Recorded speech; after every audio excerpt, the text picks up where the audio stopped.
Boa noite, meus amados. Eu cumprimento a todos com a graça e a paz do nosso Senhor Jesus Cristo. Que bom estarmos reunidos mais uma vez, mesmo que virtualmente, mas unidos para ouvir a palavra do nosso Senhor Jesus Cristo. E eu queria ler um texto que está lá em Mateus, capítulo 7. Vamos ler do versículo 7 ao versículo 12. Jesus incita a orar. Pedi e dar-se-vos-á. Buscai e achareis. Batei e abrir-se-vos-á. Pois todo o que pede recebe, o que busca encontra, a quem bate abrir-se-lhe-á. Ou qual dentre vós é o homem que, se porventura o filho lhe pedir pão, lhe dará pedra? Ou se lhe pedir um peixe, lhe dará uma cobra? Ora, se vós que sois maus sabeis dar boas dádivas aos vossos filhos, quanto mais o vosso Pai que estás no céu dará boas coisas aos que lhe pedirem? Tudo quanto, pois, quereis que os homens vos façam, assim fazei-o vós também a eles, porque esta é a lei e os profetas. Amém. Que nós, meus irmãos amados, podemos crer que o que Deus tem para nós é infinitamente maior e melhor do que nós pensamos e do que nós precisamos. O que a gente precisa é só orar, confiar e esperar, porque tudo no tempo do nosso Senhor vai acontecer.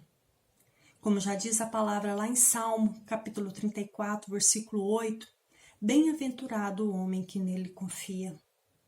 Oremos. Senhor, obrigada pela oportunidade de estarmos mais uma vez reunidos em Teu nome. Senhor, quero Te agradecer e Te pedir a Tua bênção sobre as nossas vidas. Que o Senhor nos guarde, Paizinho querido, e nos livre de todo o mal, de tudo aquilo que não convém, de tudo aquilo que nos afasta da Tua palavra.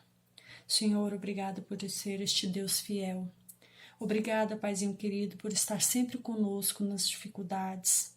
Obrigado, Deus, por tudo que o Senhor tem feito, por tudo que o Senhor ainda há de fazer nas nossas vidas. Senhor, derrama a Tua infinita misericórdia sobre os nossos lares, sobre o nosso trabalho, sobre a nossa família. Esteja sempre conosco, Paizinho, nos guardando e nos livrando de todo mal. Obrigado, Deus, por ser este Deus tão amoroso, Paizinho, e tão misericordioso conosco. Senhor, tudo isso nós te pedimos e te agradecemos no nome do Teu Filho amado, Jesus. Amém.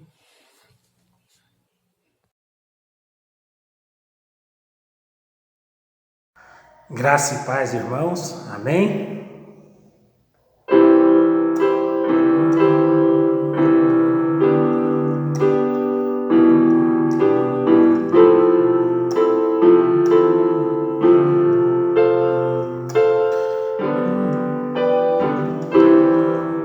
Não preciso que tu venhas à minha casa, só preciso que tu digas uma palavra. Não sou digno, mas entre a multidão eu grito: Jesus, filho de Davi, tenha compaixão de mim. Eu sei que tu podes, Senhor, se quiseres, podes me purificar.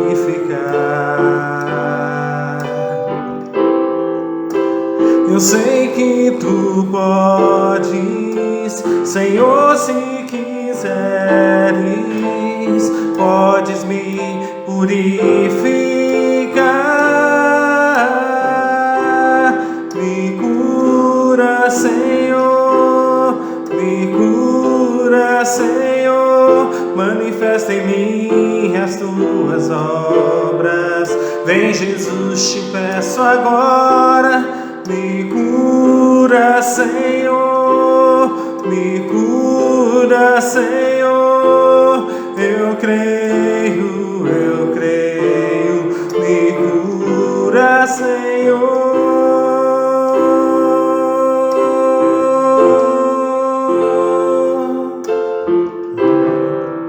Em teu manto eu me agarro e recebo poder. Por tua ordem sou liberto, correntes não vão me prender. Toca agora os meus olhos com teu barro curador.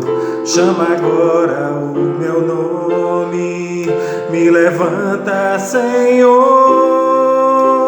Eu sei que tu podes, Senhor, se quiseres, podes me purificar. Eu sei que tu podes, Senhor, se quiseres, podes me purificar. Me cura, Senhor, me cura, Senhor, manifesta em mim as tuas obras. Vem, Jesus, te peço agora. Me cura, Senhor, me cura, Senhor, eu creio, me cura, Senhor, me cura, Senhor, me cura, Senhor, manifesta em mim as tuas obras. Vem, Jesus, te peço agora. Me cura, Senhor, me cura, Senhor, eu creio, me cura, Senhor.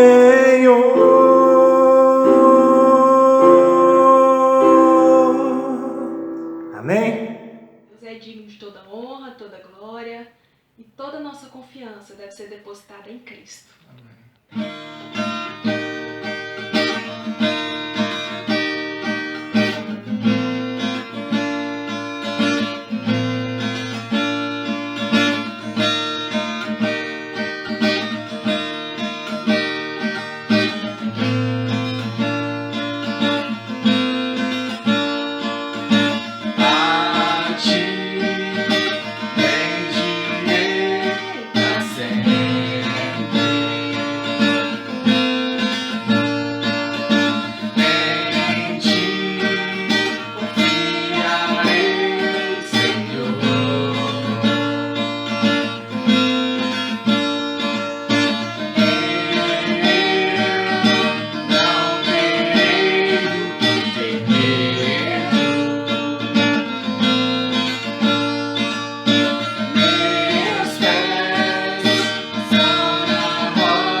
Boa noite, amados, graças e paz, Senhor Jesus. Estamos aqui mais uma vez para louvar o nosso poderoso Deus e lembrar que porque Ele vive, nós podemos crer no amanhã.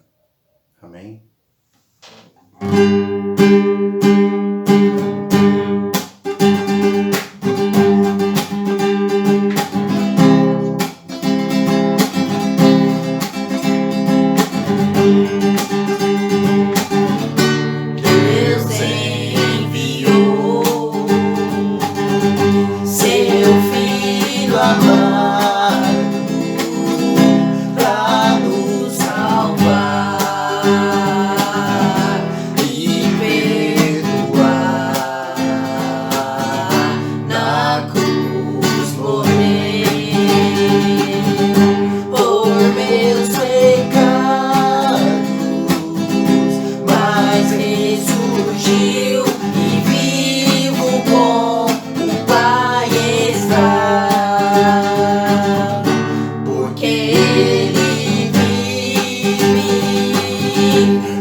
Olá, irmãos.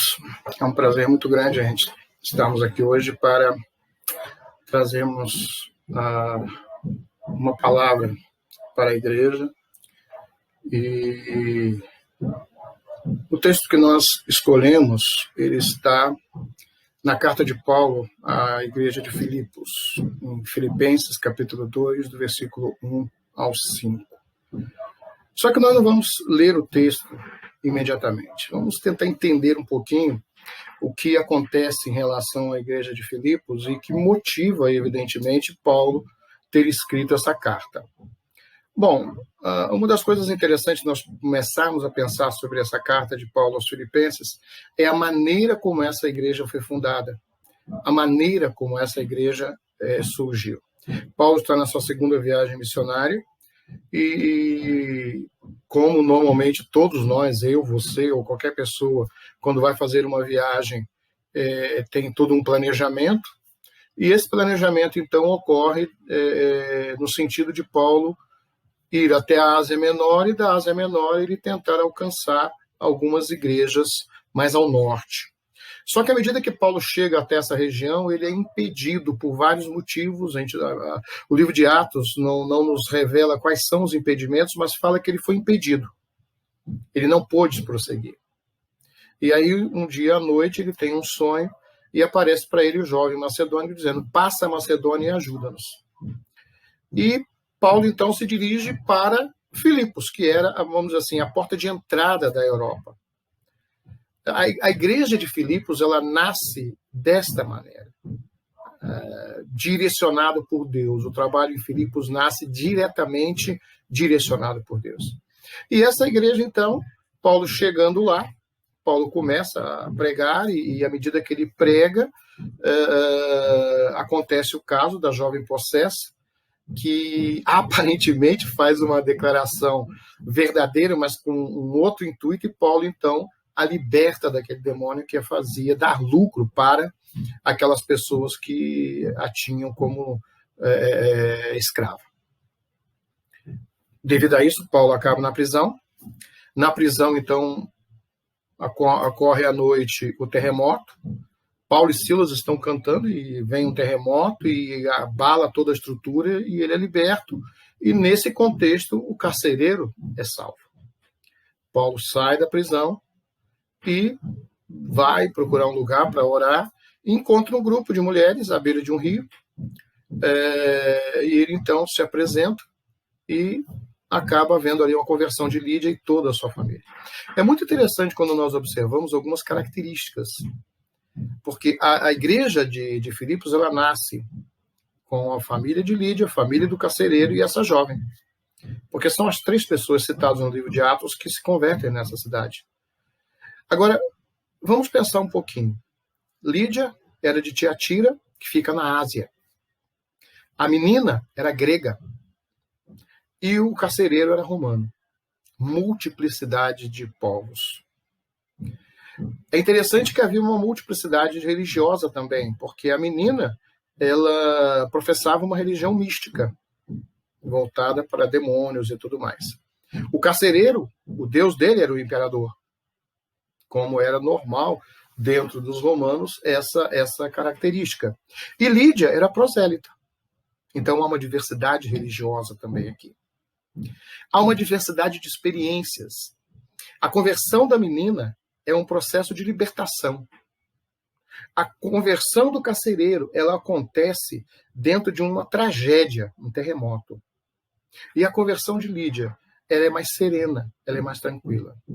Então a gente observa que a cidade, a igreja da cidade de Filipos, dos filipenses, ela nasce com uma diversidade cultural, religiosa, de experiências muito grande.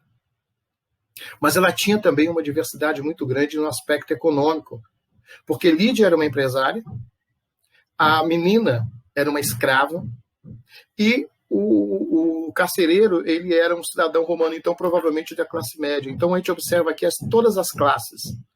Então, se nós pararmos para pensar, a igreja de Filipenses, ela nasce com essa diversidade também de não ter barreiras a quem alcançar. De todos os aspectos, essa igreja, ela nasce através dessa diversidade. Uma coisa muito interessante que nós podemos observar dentro dessas características da igreja de Filipenses está relacionada também com a questão de que é uma igreja que é elogiada por Paulo de todas as formas, de todas as maneiras. E ela é elogiada no sentido de que é uma igreja alegre, é uma igreja participativa, é uma igreja que se doa para Paulo, a ponto de atender às necessidades dele, estando ele preso em Roma. E aí nós temos o texto, onde Paulo, devolvendo, o emissário que ficou doente em Roma, ele escreve no capítulo 2, falando de um problema da igreja. Então, Filipenses 2, de 1 a 5. Se há, pois, alguma exortação em Cristo, alguma consolação de amor, alguma comunhão do Espírito, se há entranhados afetos e misericórdias, completai a minha alegria, de modo que penseis a mesma coisa. Tenhais o mesmo amor, sejais unidos de alma, tendo o mesmo sentimento. Nada façais por partidarismos ou vanglória, mas por humildade, considerando cada um os outros superiores a si mesmos. Não tenha cada um em vista o que é propriamente seu, senão também cada qual o que é dos outros. Tende vós o mesmo sentimento que houve também em Cristo Jesus. O que Paulo está falando para a gente aqui? Paulo está falando a respeito de Cristo em nós. Paulo está falando para nós a respeito de como Cristo deve estar em nós e produzir em nós algumas coisas. A igreja de Filipos, ela enfrenta alguns problemas externos e alguns problemas internos. Os problemas externos estão relacionados aos judaizantes e aos gnósticos, que atacavam a igreja e que estavam provocando uma série de problemas em relação à igreja. E os problemas internos estavam relacionados principalmente à questão da unidade. Como que se processa isso? E o texto de Paulo nos apresenta 3 aspectos que essa igreja precisava corrigir e que é muito atual para nós hoje também. A primeira questão é o seguinte: Cristo em nós, como diz o versículo 5, tem de vós o mesmo sentimento que houve também em Cristo Jesus. Cristo em nós produz unidade externa na igreja, ou seja, quando Cristo habita nos crentes, quando Cristo habita na igreja, isso vai produzir uma unidade que vai ser expressa para fora da igreja. De que maneira isso se manifesta na igreja? Primeiro, se manifesta em consolo amoroso àqueles que estão angustiados. No versículo 1 diz lá: se há, pois, alguma exortação em Cristo, se há consolo no amor. Se os pagãos ao redor da igreja expressavam união por aqueles que habitavam em uma aldeia, por exemplo, e bebiam de uma fonte, ou seja, todos tinham várias coisas em comum, a igreja deveria expressar isso de uma forma muito mais evidente. Uma prova evidente da unidade do cristianismo é vista na sua simpatia pelos pobres, pelos doentes, pelos infelizes, e é semelhante a Cristo confortar e ajudar os aflitos. Porque Jesus se compadeceu daqueles que sofriam. E a igreja tem que ter esse mesmo sentimento. Uma das formas do Cristo em nós produzir unidade externa na igreja é quando a igreja manifesta esse consolo amoroso. Uma segunda característica que nós vemos a respeito dessa unidade externa está manifestada na comunhão espiritual. Lá no versículo 1, Paulo fala também: alguma comunhão do Espírito. Os cristãos são um por sua comunhão juntos, fluindo de sua participação conjunta no mesmo Espírito. A união dos corações é mais real e estável do que a união externa expressa por credos e contratos. O que une a igreja não pode ser apenas a membresia de uma igreja. Não pode ser apenas aquilo que une uma igreja no sentido de pertencer a uma membresia como quem pertence a um clube. Em terceiro lugar, a união, Cristo em nós produz uma unidade externa na igreja através da manifestação da compaixão pelo sofrimento. Se há entranhados afetos e misericórdias. O cristianismo é expresso através dessa misericórdia. É interessante que antes da era cristã não existiam hospitais, enfermarias, e não havia nada de assistência nesse sentido. Só passa a existir isso a partir do cristianismo e com o cristianismo. Então, o Cristo em nós que produz unidade externa tem que ser manifesta para as pessoas através de um consolo amoroso, tem que ser manifesta através de uma comunhão espiritual e tem que ser manifesta através da compaixão pelo sofrimento. Mas o Cristo em nós também tem que produzir uma unidade interna no cristão, como está descrito no versículo 2. A Bíblia nos ensina sobre como o Cristo que habita em nós deve conversar com o Cristo que habita no outro irmão. Ou seja, tem que haver comunhão. Tem que haver um relacionamento. O Cristo que habita em mim tem que habitar também no outro irmão e eles têm que dialogar. Eles têm que ter uma conversa entre eles. Eles têm que expressar entre eles o sentimento do que realmente significa ser irmão. Fraternidade. O ponto fraco da disposição dos filipenses era uma tendência à desavença. Paulo cita isso na carta. A questão de irmãos que viviam brigando dentro da igreja. De irmãos que não tinham essa comunhão. É interessante que Paulo, no versículo 2 do capítulo 2 de Filipenses, ele fala que ele está vendo aquilo pelas notícias que chegavam, e ele diz para os irmãos de Filipenses o seguinte: completem a minha alegria, tendo o mesmo modo de pensar, o mesmo amor, um só espírito e uma só atitude. Paulo está preso algemado, lá quase que perto do seu martírio, mas sua atenção não está voltada para si.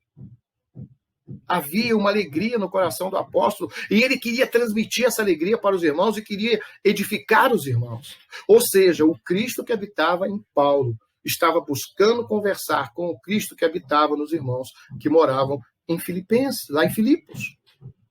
Então, dentro desse Cristo que habita em nós, que tem que produzir uma unidade, tem que existir o mesmo pensamento, o mesmo amor, o mesmo espírito e uma mesma atitude. Pois se anulamos o que temos de ruim em nossa natureza e deixarmos que o controle esteja com a presença de Cristo em nós, a nossa comunhão estará garantida e demonstraremos ao mundo que o que habita em nós é muito maior do que o que habita no mundo, conforme 1 João 4,4. Se pararmos, meus irmãos, para refletirmos na profundidade do que isso significa, ficaremos perplexos quanto às implicações que este ensinamento tem para as nossas vidas. Então é preciso haver uma unidade interna. Que o meu Cristo que habita em mim converse, dialogue com o Cristo que habita no meu irmão. Em terceiro lugar, meus irmãos, nós temos também que o Cristo em nós tem que produzir a unidade de atitudes no viver. Ou seja, isso vai ser expresso através da minha atitude e da atitude do meu irmão. Isso pode ser demonstrado da seguinte maneira. Quando no versículo 13 ele fala, nada façais por partidarismo ou vanglória. A mensagem do Evangelho, ela é uma mensagem de paz. É de boa vontade para todos os homens, e é estranha ao espírito do cristão a exaltação do interesse apenas do quem? Do eu. Apenas o eu. Interessante que no versículo 3 nós temos que você não deve fazer nada por vanglória ou partidarismo, e completa dizendo, mas por humildade, considerando cada um aos outros superiores a si mesmos. O homem que anda humildemente com Cristo, percebendo sua completa diferença dele, não se exaltará indevidamente, vai considerar muitos dos outros irmãos, por saber que eles são igualmente dependentes de Deus em suas vidas. É o Cristo que habita em mim, conversando com o Cristo que habita no outro irmão. Em vez de fixarmos os olhos nos pontos em que você pode se destacar, fixe naquele em que seu vizinho é melhor. Fazer isso demonstra sua verdadeira humildade. É interessante que a humildade, a palavra que é usada aqui, ela é colocada nesse sentido pela primeira vez dentro do idioma grego. É interessante quando a gente vê alguns comentaristas dizer que é um termo, esse termo humildade, no grego, é um termo cunhado pelo cristianismo, criado pelo cristianismo. O comentarista Ralph Martin diz que humildade era uma expressão de opróbrio do pensamento clássico grego, tendo conotações de servilismo, ou seja, tinha um contexto negativo. Apenas o cristianismo inverte isso e torna esse termo como um aspecto positivo. É interessante que a Bíblia está repleta disso. Lá em Provérbios 3,34, diz que Deus escarnece dos escarnecedores, mas dá graça aos humildes. Em Tiago 4,6 diz que Deus resiste aos soberbos, mas dá graça aos humildes. Em 1 Pedro 5,6 diz que humilhai-vos, portanto, sob a poderosa mão de Deus, para que ele, em tempo oportuno, vos exalte. Então, o Deus que habita em nós, ele quer também que haja em nós uma unidade em atitude no viver. E a primeira dessas atitudes é demonstrada através da humildade, considerando os outros superior. Em segundo lugar, não tenha cada um em vista o que é propriamente seu, senão também cada qual o que é dos outros. Ou seja, que você simplesmente não considera apenas aquilo que o eu quer. Apenas para mim, o meu, o que eu quero. Quando Agostinho foi perguntado qual a primeira coisa na religião, ele respondeu humildade. Qual a segunda? Humildade. Qual a terceira? Humildade. Ou seja, é um dos pontos principais. Falar em orgulho, Agostinho diz, verdadeiramente, o que primeiro venceu o homem é a última coisa que ele vence. O que primeiro venceu o homem foi a soberba. E a última coisa que o homem vence é a soberba. Então, o Cristo que habita em mim, ele tem que conversar com com o Cristo que habita no outro. Porque quando o Cristo em nós for algo vivo, a nossa unidade vai transparecer para os de fora. Ela vai estar dentro de nós e vai dialogar com o meu irmão. E nós vamos ter atitudes que realmente vão fazer diferença para aqueles irmãos que estão fora. William Barclay diz que o perigo que ameaça a igreja de Filipos e ainda ameaça todas as igrejas saudáveis hoje é a desunião. Os negócios internos da igreja não iam tão bem quanto os negócios externos. Havia alguns transtornos em casa, como diz o comentarista William Hendrickson. E Paulo nos exorta a procurar guardar a unidade do Espírito pelo vínculo da paz. Nós temos uma exortação em Cristo, no versículo 1. Nós temos uma consolação de amor, no versículo 1. Nós temos uma comunhão do Espírito, como o versículo 1 também fala. Nós temos entranhados afetos em relação a toda essa questão. Para encerrar, meus irmãos, eu queria contar uma historinha a respeito de um pastor da Alemanha durante a Segunda Guerra Mundial chamado Dietrich Bonhoeffer. Ele não era apenas um pastor, ele era um teólogo também e foi uma pessoa que escreveu muitos livros e hoje nós podemos ter acesso a esses livros.